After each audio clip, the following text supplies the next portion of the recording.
Привет. Меня часто спрашивают, нужно ли включать стабилизацию в камерах GoPro, когда мы цепляем ее на дрон. Включать или не включать? Вот в чем вопрос.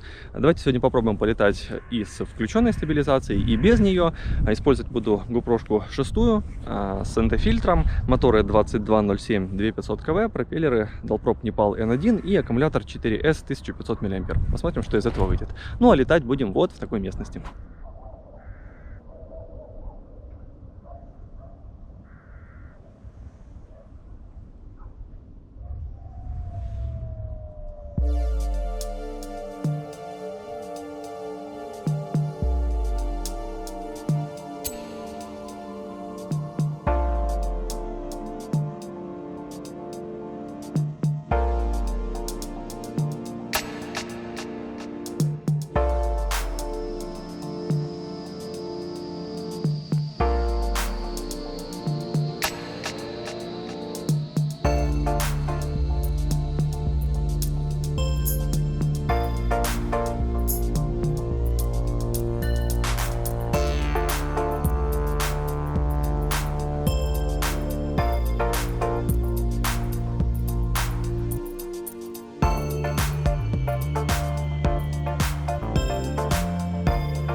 Теперь сделаем все то же самое, только с включенной стабилизацией.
И еще один вариантик без стабилизации. Ну, есть у меня еще один аккумулятор, почему бы его не вылетать.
Вот такие вот дела. У вас есть возможность в комментариях написать, какой вариант вы считаете правильным, летать со стабилизацией или без стабилизации. Ну, а я за сим прощаюсь и до встречи, как всегда, в новом видео. Пока!